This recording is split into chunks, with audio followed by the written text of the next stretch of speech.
What's up guys, Nate here. I am going to the Kansas City Collectacon and I want to do a video showing like what I bring in case I do move these cards. This is going to be kind of like a send-off, just show you what I brought, what I came back with. I might not even do a follow-up video because I might not get rid of any of this stuff. There's not very much that I'm wanting right now. I've kind of dabbled in Disney's TCG Lorcana, and those promos were pretty pricey, so I'm not really going to be jumping the gun to sell unless it is the right price or the right trade. So first up, I am bringing a 100% complete first edition Jungle and Fossil set. So I don't really want to get rid of these guys in the current market, but if the right trade comes along, I might trade this for some other sets. Just something that I've always had, and I never really cared about it too much. I always have my base set, and that's what I like to collect. So maybe I trade these for another base set or something. I don't know. If you guys are going and you have any first edition base set cards, let me know. Also, I'm kind of limiting who sees this by, I guess you can kind of tell by the title what I brought to Collectacon instead of what I'm bringing, because this video isn't going to even go live until the event's pretty much over and these cards make it back to their storage location, because, I store these cards somewhere else.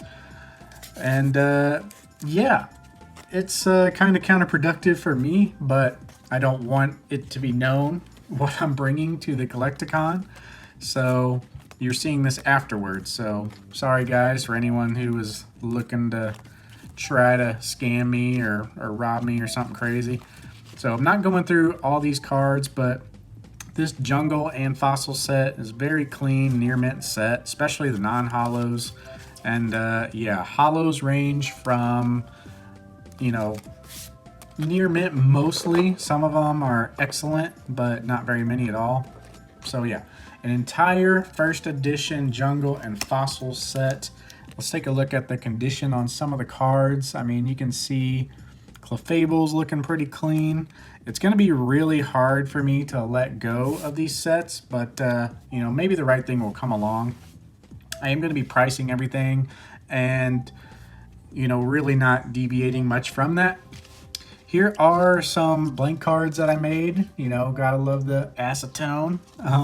These are for signatures. I don't really like having signatures on cards unless it's like the artist. So there's a few people there that I might get signatures from. And yeah, it'd be cool just to have it on this. It's got the Pokemon back, but the front is like totally off, and it'd be nice and clean. Moving on, I have some WotC packs. I have an art set of Jungle and a art set of Fossil. Now the only thing is that I did weigh these. I wrote the grams. These are all booster box fresh and unweighed when I bought them. So it was an opening, and two of these are actually heavy. And I think for the Fossil, they are all light. So you can see the weights right there. And for this, Scyther and the Wigglytuff are heavy, and the Flareon is light. So don't know what I'm going to do with these. Maybe open the heavy packs, if I meet some buddies there and it's a good old time, have a few drinks. Hopefully we won't regret opening anything. But yeah, should be pretty fun. I do have some graded cards I'm going to show you, but I have this other stack of cards that I haven't went through yet. I figured you guys would enjoy going through this just to show off if I'm not even bringing it. I don't really have these cards with me that often, so I'm going to use any video I can to get these guys on screen again. So we have the E3 stamp, Red Cheeks Pikachu and Yellow Cheeks Pikachu. The pre-release cards, pre-release Clefable, Aerodactyl, Dark Gyarados, Misty Seadra. So nothing too special with those. They're kind of cheap for what they are. We do have a Koro Shining Mew. This was actually a PSA 9 that I broke out of the case a long time ago for a binder collection. So I've broke some pretty crazy things. out of PSA cases. You can look back and see that video somewhere, I think. And then we have a 100% complete Gold Star collection. So yeah, you don't really see these going around too often. Look at that Rayquaza there. I thought about bringing these and just wanting to update the condition, but I'm gonna hold off on it. I mean, a lot of these are already in fantastic condition. Might be hard to see that Metagross, but I mean, this one, if I remember, it's a candidate for a 9. A couple of these are candidates for 10, like some of these lesser cards, like this Regice looks pretty good. So yeah, I really need to grade these, and I probably won't look at upgrading the condition until after they're graded.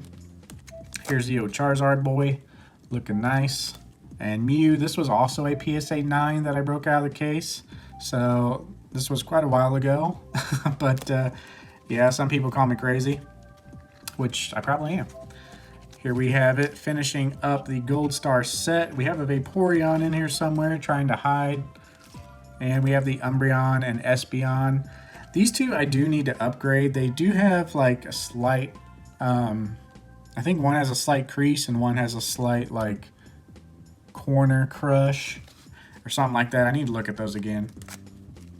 Nothing special here. We have just wrapping up the Gold Star collection though. We do have Greninja, so can't forget him. We have the gold cards from the Celebrations UPC. These I open myself. I like opening the UPCs, just a nice experience, and very cool cards. You gotta have these guys. I mean, these are gonna be so iconic. And we have the gold cards from the UPC. Then we have the 25th anniversary set, Japanese, and some from the classic collection. Let's see what we got here. We got a couple of the starters. So these are cards that I pulled and just kind of stowed away. Here we have another Venusaur and Birthday Pikachu. And these are random cards. These are ones I actually had here, so they're not super expensive. Got some GameStop promos and the cards.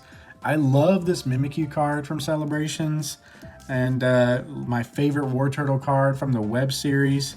I might bring these guys. They're not really super expensive. You know, the Magikarp is up there. I might actually keep him, but I don't know. They're not really worth too much, not really worth bringing. But I don't know if I'm going to bring anything from this deck. So I'm going to just hold off on my Gold Star grading and upgrading. So maybe you'll see that in the future. But yeah, let's move on to the graded cards. I don't have very many. I just have a few. These are the ones I pulled aside. Let's actually just go through this way. So we have a Dragonite Game Boy promo. Has a really cool swirl there in front of the face. I mean, probably the best placed holo swirl there is. And really like this card, but, you know, might be looking to move it. I'm not going to give it away super cheap. This might be just like trade fodder. Where if people want to see my stuff, I can just show them this. Next up, we have a Skyridge Charizard. Very good EX4. I might trade this for a raw copy in slightly better condition. I don't know.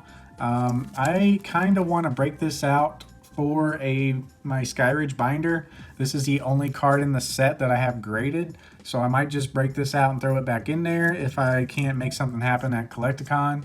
But yeah, I'd like to just kind of bring it, see what the options are. Moving on, we have a Grand Party Gym Mint 10. This is a 10 that I don't really care to have in a 10. Really cool story behind this though. When the Pokemon hype was taking off, this was on my wants list for a while before that. And I was like, okay, the hype, you know, this was like full-blown hype and people hadn't really jumped into the Japanese promo cards yet. And I was like, if I want this card for decently cheap, I need to buy it right now. So I waited. It was like happening in real time. I was watching like 5 auctions, and there was this nice raw copy, and I was watching another like PSA 9 copy and a PSA 8 copy.